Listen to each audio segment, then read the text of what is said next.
far overwhelmingly embraced by the vast majority of the country, with Republicans failing repeatedly to coalesce around any line of attack on policy. The best hope they may have left seems to be to cheat, rewrite the rules, and make it harder for their opponents to vote, to scheme their way to a victory that's appearing increasingly difficult for them to win based on hearts and minds alone. And this is where we start today with some of our favorite reporters and friends. Associated Press White House reporter Jonathan Lemire is here. Also joining us, Charlie Sykes, editor-at-large at The Bulwark, and Washington Post contributing columnist, former Congresswoman Donna Edwards is here. Lucky for us, all three MSNBC contributors. Donna Edwards, both parties tend to extrapolate too much from a win or a loss. But the size of her win seems to be a sure sign, as if we needed another, that the Republican attacks just aren't landing.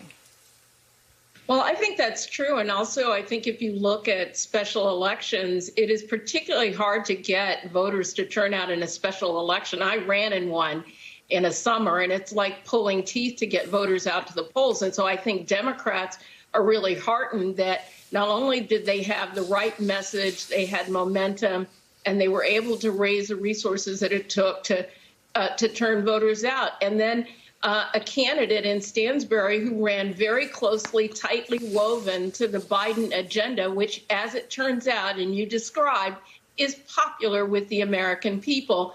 And Republicans just had nothing really to throw up against it except a tired, old, worn-out defund the police strategy that just didn't work in this special election. So I think that bodes well for the way that Democrats need to run in the fall.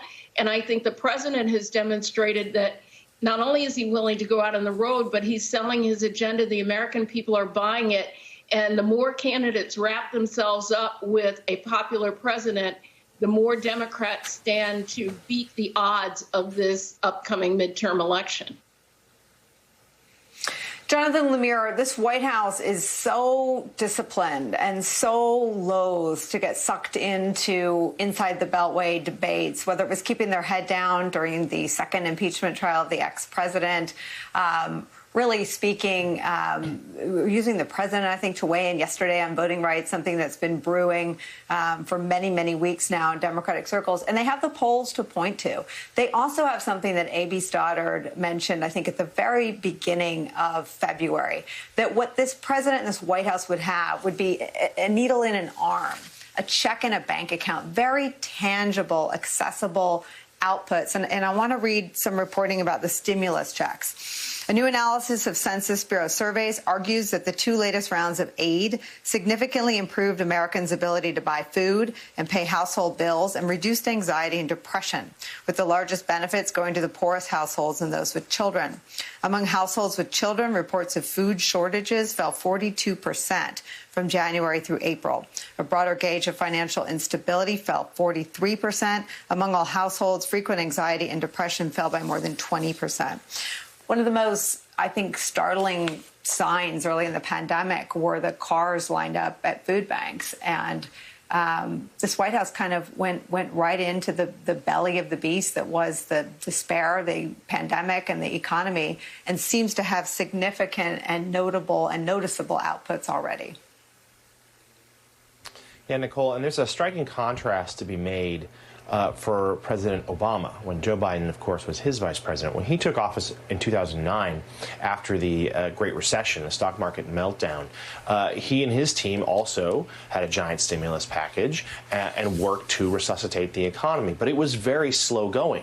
And in fact, as former Obama aides have said to me more than once, what they did worked. But by working, it was still a hard thing to show the American people. It was more like, instead of, hey, we fixed things, it was, hey, we've stopped it from getting worse. And then it took a long time, and it was a slow recovery. It took months and months and years before there was real tangible results like, hey, things are getting better. And that helped, in part, cost the Democrats during the midterm elections in 2020.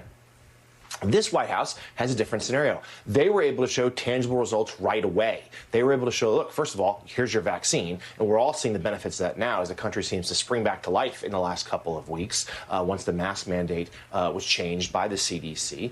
Also, we are seeing those stimulus checks, the checks in the wallet. We're seeing hopeful signs about the economy. Some questions persist about inflation, for sure. Everyone's going to be watching the jobs number this week. But these are positive developments.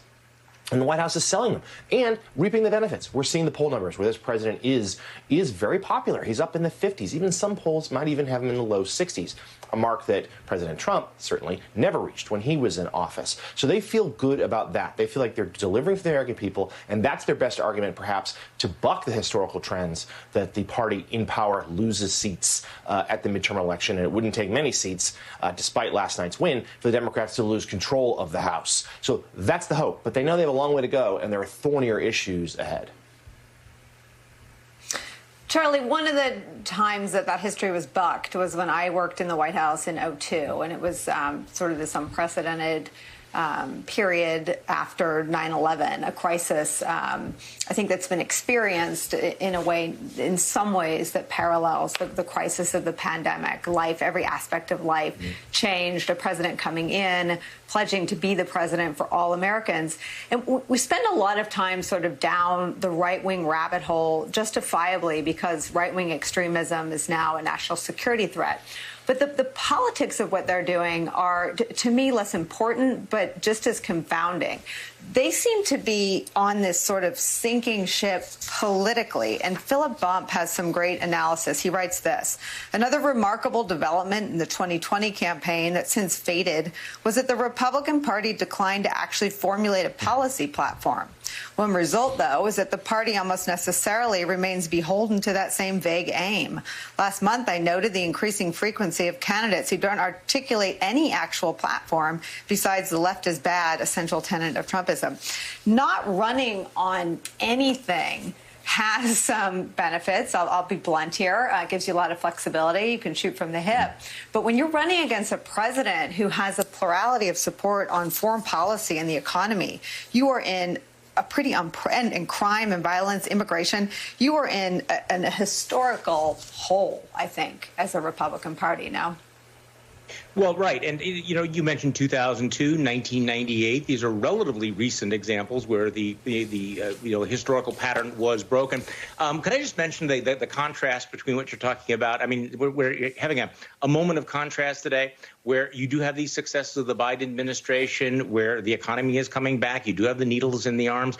And down in the Orange Versailles in Mar-a-Lago, the president has just canceled, the former president has just canceled his blog because apparently he was so upset that he was being mocked because no one was reading it. So it's a moment. But I would say this, despite all of the good news that you have mentioned, it is still early. There are structural advantages that Republicans are counting on, including reapportionment. And there are some things that I think that the Democrats need to keep an eye on. There are some challenges coming for the Biden administration. Inflation, keeping inflation in check. Whether we're going to see a continued uptick in crime, particularly urban murder rates. I certainly would caution Democrats not to underestimate the impact of the defund the police issue in swing districts. It may not have mattered in this New Mexico district, but it might play differently in some of the swing districts that will determine control. And then, of course, there's the big challenge of gridlock and whether or not Democrats will grow frustrated if, in fact, you don't get action on voting rights, on the infrastructure, and on other issues like that. So even though right now I think that Joe Biden continues to enjoy an extended honeymoon, there are some real challenges ahead, and they may come from both the right and the left. What's your advice, Charlie Sykes? Well, get it right, deliver. I think Ron Klain is absolutely right. They're going to be judged. Focus on the pandemic. Focus on the economy. Try to get things done. And I think that those are the kinds of things that that are within his control. What's not in his control is how crazy the Republicans are going to get. And I think that your analogy to 2002 is really important to focus on because it is possible that Republicans are counting so much on the midterm elections to win, that they're downplaying the fact that they are doubling down on the crazy, that they are indulging the most lunatic elements of their party, and are putting up candidates who may be potent in a primary, but are going to will spell electoral disaster in the general election. So this may actually